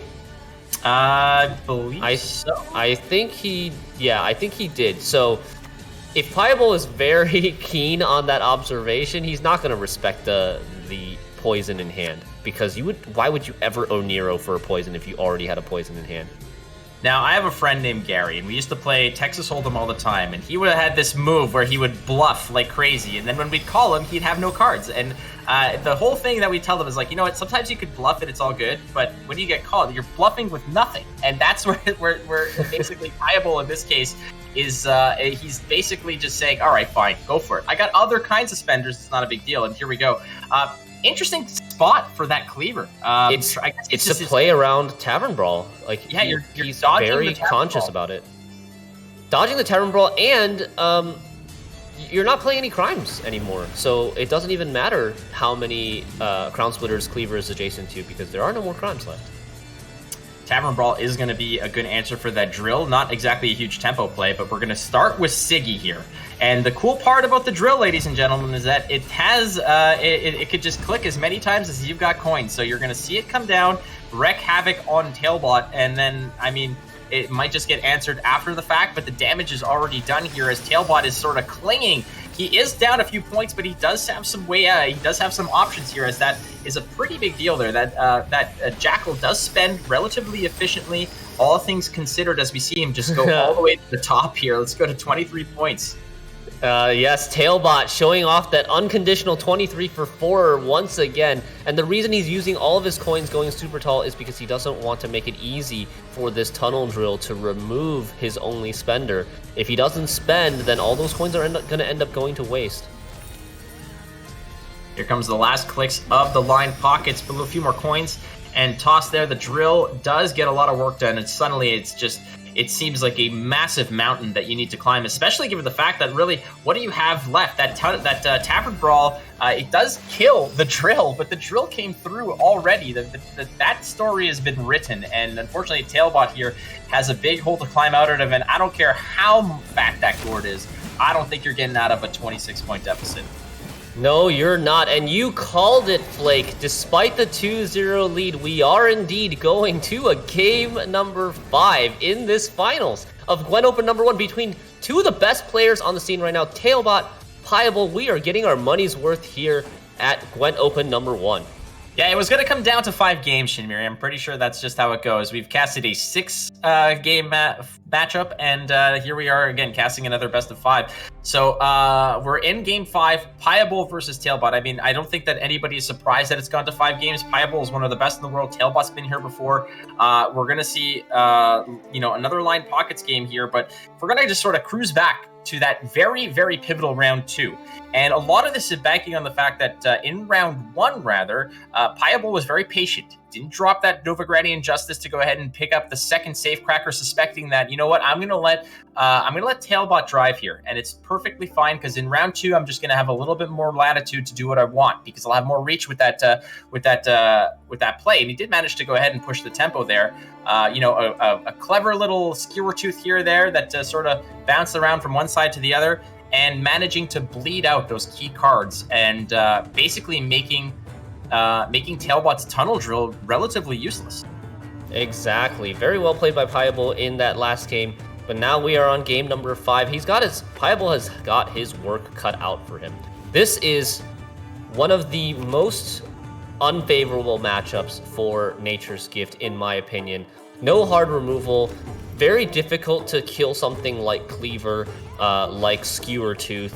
Or no, there's no Skewer Tooth in TailBot's version, but very difficult to kill things even like the Halfling Safecrackers. So, it's just, we're gonna see what kind of tricks Pajabol can pull out of his pocket here as we start game number 5. This is the last one, barring no ties. Fingers crossed, last game of Gwent Open number 1. Here we go. Now, I have spoken to Repek, and Repek did inform us that he did look through, into the future. He did consult with the Jedi Council, and there are no ties today, is what he said. So the only tie was yesterday, and I believe that we're just, this is it. This is the final countdown, ladies and gentlemen. This is Gwent Open number 1, Season 3. I am Flake. I'm joined by Shin Miri, and that, of course, in the back row is the lovely Pavko Gale. Now, the question is do you just go ahead and answer or respond here with a potential Crystal Skull to protect it, given the fact that, TailBot is not running any paydays, and he's only got a single Bloody Good Fun, so how do you really answer that? Yeah, so you can either Heat Wave it, or you can Oniromancy into a Bloody Good Fun after using 1 leader charge. Pavko Gale is very good engine. It's 2 points per turn. It's in the form of damage, which then extends his rebukes to 5 damage as well. TailBot not choosing either of those options. Probably, I think if he had a Bloody Good Fun in hand, I think he would have been more willing to use it, but to spend an Oniromancy for the 4 provision Bloody Good Fun is maybe a cost too high for TailBot to be willing to pay.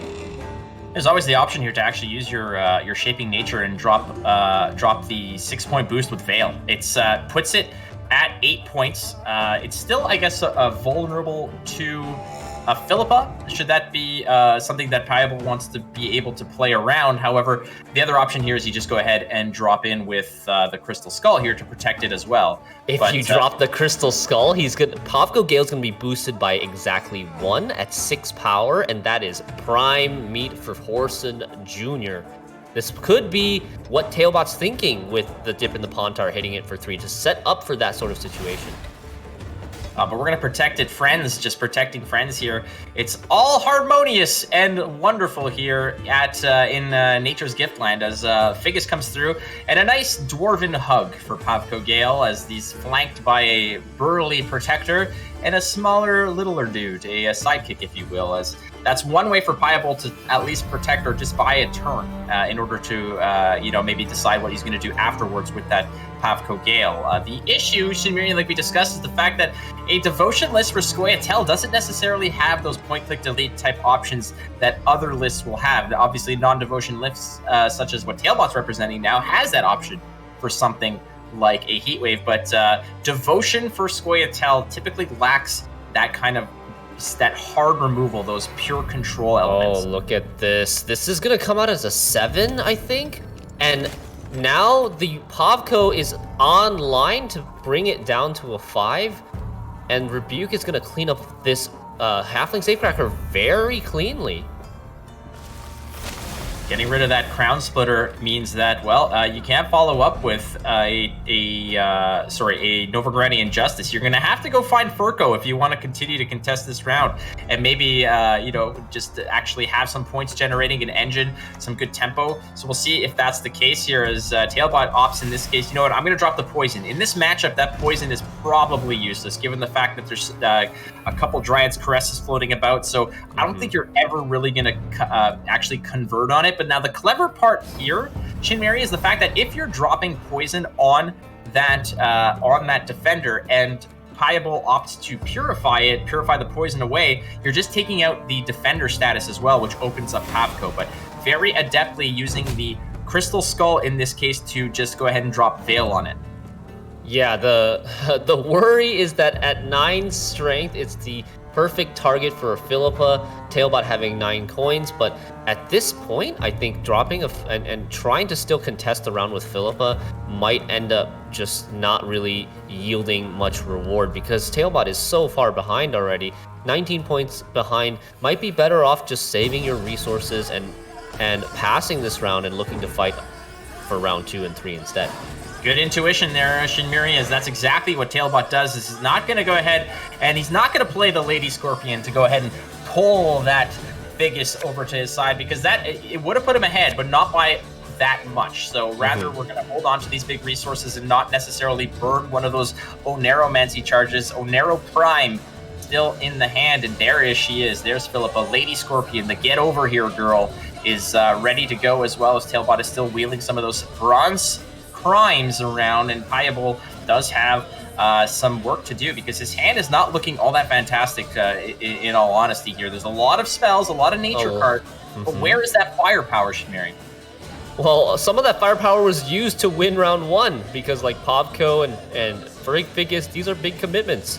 But it did win him the round 1, and now he has round control. I think he's going to try to utilize that and push round 2. We see the Hamadryad with no buff. Still, we saw this tactic earlier, trying to like play around a potential Horson Jr. by not buffing it up and saying, okay, TailBot, your list only runs 1 Assault and 1 Bloody Good Fun. You're less likely to have those cards in this round, so I'm just not going to respect the 4 damage and play around that Horson Jr. this way. This could be an interesting bleed if you're a Pajabol, given the fact that you're not necessarily giving up a whole lot of amazing cards here, and you're going to be buying some pretty big things out of TailBot's hand here.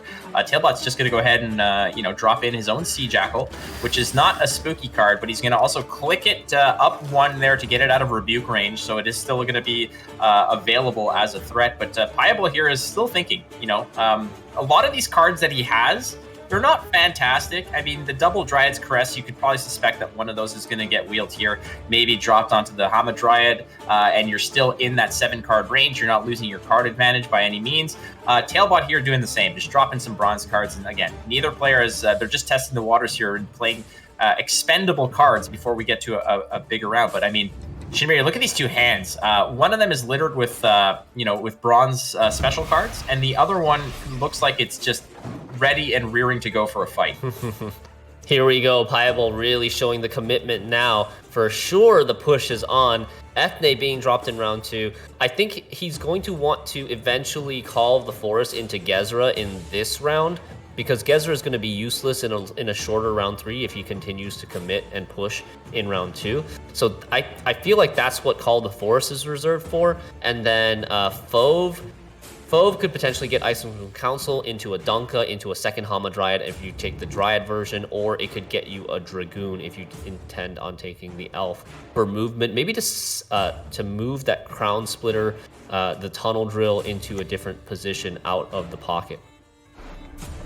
Now here's the scary part, like we mentioned earlier, is the fact that these Devotion Scoia'tael lists don't really have a lot of reach when it comes to removal. So just putting that Sea Jackal out of range, just at 6, that's that 1 little point is enough to just put it out of range of a rebuke. Same thing for that. Same thing for the for poor Claver there. He hasn't even spawned a friend yet. He's just there. But there's no threat. There's just no threat. Like, he doesn't have to. That's the thing, and that's where Scoia'tael Devotion kind of sputters out, is that they do not have those insta answers. And Pajabol is not exactly, I don't think Pajabol is running a Karen either, so there's no lock option either.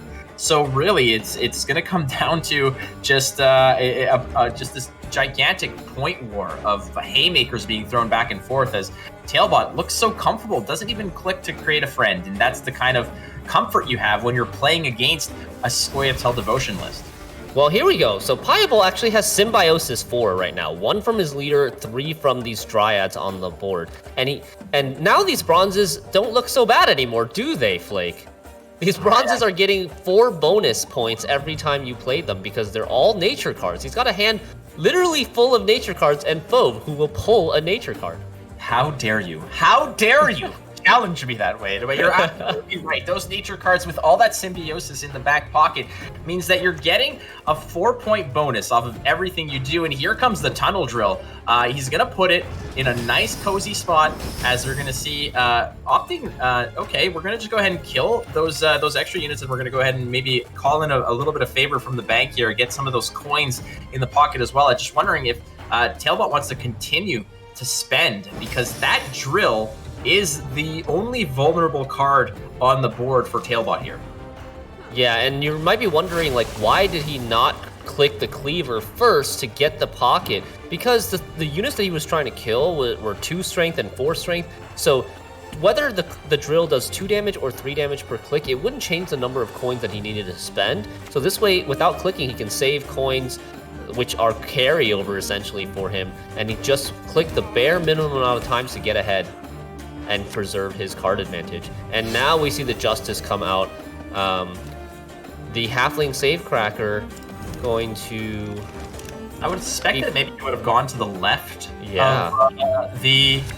Had he played to the left of the cleaver there, he would have actually secured a pocket if he wanted to go ahead and spawn another muscle. I thought so too. I'm a little bit surprised by that, but maybe he just expects it to die? I don't know. How though? That's the thing, right? There would have been another... No, I'm saying he might have expected the Halfling Safecracker to die at 5 strength, because the Forest Protector would have potentially killed it. Still, I mean, there's nothing stopping you from putting that to the left of the cleaver there and increasing potentially the cleaver from Intimidate 2 to Intimidate 3. Those little points matter at the end of the road, and yeah, I mean, do you have a threat? I agree with you. Forest Protector that can come in and just gobble up that Safecracker, but Pajabol has a nice lead here. He has a nice setup, but the thing is that he's running out of resources for a later round. Holding on to that Call of the Forest to potentially pick up that Gezrus is one way, and then I guess you're going to be relying on something like a Forest Protector in round 3 if it ever comes to it. And now Pajabol, even though he wants to take Gezra in this round, he has the units set up. He's also got to be scared of the Philippa. The Philippa has not yet been played. TailBot has 8 coins, so if you do play the Gezra here, it is going to get stolen. So maybe he's waiting a little bit, trying to see if he can get a Philippa out of TailBot first before playing this Gezra. Rather get the Gezra heat waved or tavern brawled instead of stolen. Shout out to the Ents of Fangorn who have made sure that all the trees appear in the range row, or at least most of them do, so that Gezrus is going to get a little bit extra value as well off of the bounce back there. It might just be a matter that Pajabol does have another expendable card or two. I don't think he's already played his Shaping Nature, so those are 2 cards. That and the Dryad's Caress are going to be a lot of points, and it's not really going to cost them much in the long run, and maybe he just goes ahead and plays that Gezrus like later. He might roll the dice here, play the other Dryad's Caress to see if the other Treant goes into the range row. I have a really good idea. Horson Jr. can be used to delete Fove, putting the 7-point Young Dryad and the 12-point Ethne next to each other, and then Tavern Brawl on that same turn to set up the massive Tavern Brawl that Pajabol has been playing around this whole time. Look at that you, could be a really good play. You're sowing the seeds of dissension among the Dryad people. How dare you? Oh god, it's even better. Wait, is it better now? Lord. Well, I mean, is it better now? It's one of those that's gonna get smashed to pieces. You don't have to do it. You don't even have to do it yet necessarily. But yeah, that Horson Jr. can just go ahead and gobble up that FOV, and then it's off to the races. There's gonna be a bar fight in poor Ethne's Tavern as the young Dryad there is fights her own mother. It's feeling kind of confident, a little. My goodness. Oh, I really hope we see this. I think he's doing it. You can see the hover, I think. There it is. Tobliat. Horson Jr. takes out Fove, and then the big Tavern Brawl between the 11s with Vitality on them. Big lead now for TailBot. Up a card with the coin. Love to see that play. And what TailBot did. That was great, and TailBot still has a Heat Wave if necessary, just to sort of go ahead and respond here. I mean, what else are you gonna play? I don't think that you're gonna be playing your Philippa here. I think that you could just kind of hang on to it. That's a card that you likely want to hang on to go ahead and steal that Gezrus when it matters. As well as, I mean, a Heat Wave is a nice way to just sort of slam the door here, because I don't think that Pajabol wants to use his Call of the Forest if he doesn't know what's coming around the bend here. Again, ladies and gentlemen, this is round 2. We're going to round 3 potentially here. We're going to see how this works out. I don't think Pajabol is going to go ahead and play here, but who knows? We have seen crazier lines of play, friends, and it is the finals here between TailBot and Pajabol, all locked up at 2. Shinmiri, this has been an exciting series. Indeed, and I think TailBot's got a pretty good grip on this right now. He's thinking about what to play here, whether it's the Philippa or the Heat Wave, I would assume. I would lean towards the Heat Wave, but he's going to use Philippa, and what is he going to take? A big card or a small card? He has his choice between 2s, 3s, and 4s. Takes the 3. Interesting compromise. Keeps an even number of coins, so he has 2 carryover for round 3. Well, that's the thing, right? You can go ahead and steal the 2, but then you're going to be left with 5 coins, which basically dwindle down to 2 either way. It's it's a bad investment if I've ever heard one, but nonetheless, you're going to do it to keep it at even so that you're just cutting those in half anyways and moving to round 3 should you want to. Now, the problem here for Pajabol is you're down. You can commit a pretty decent card like Call of the Forest into, let's say, a Gezras, or you can go ahead and maybe grab your Forest Protector and take out that Orson. But I think that that's not enough reach. You know, I don't think that's going to be enough to really force 2 cards out of TailBot's hand. You have 2 leader charges too. Don't forget, 2 leader charges is worth 6 points, I think, because one of them can go on to the Hamadryad. He's running out of time. Is he gonna leader here? He is. Oh, but he ropes, and they both end up going on the same unit. Oh, disaster has struck from the rope again. Pajabol now missing a potential 2 points. This could be huge. So here comes the Heat Wave. That could be a problem now. It's going to cost them, you know, just that 1 card. There is still that Jackal that is answered, and poor Pajabol. I don't think it was going to factor in nonetheless. It was just going to be a 1-card situation, I think. It was a 1-card situation, but it would have cost TailBot 2 coins of his 2 more charges of his leader, I believe. So yeah, that factors in here, and yeah. You know what? And the points that TailBot may have lost by putting the safe cracker to the right of the cleaver, that could have been some extra points as well that may have mitigated it. Both players making little minor mistakes, but Pajabol perhaps making the slightly bigger error there, as the cards that he has right now are absolutely awful to look at. And oh no. That Owner-Mancy, it just does not look good for Pajabol. He might be able to sort of squeak through here, but we'll see, as TailBot still has access to some fairly decent cards. Not the most spectacular, but I think at this point what TailBot wants to do, given the fact that he has last say, is we're just going to go ahead and try to feed that gourd with as many crimes as possible, get as many coins in the bank for that Jackal, and then just, you know, see what happens and let it be what it may. Yeah, and full spend on the leader gets the Flying Radianian back out for an extra 3 points of carryover. Pajabol just playing that that Circle of Nature, getting the hand buff on the poly, but it's basically all she wrote here, as the writing is on the wall. Pajabol not finding his Herald Gourd, not finding his Gezra or Dunka. TailBot still having his Gourd with last say, and this is it. Gwent Open number 1 is coming to a close. TailBot is gonna take this series 3-2 with the little fist pump at the end too. A little bit of emotion. Rare sighting of TailBot showing emotion here. That's the classy thing to do. That's what you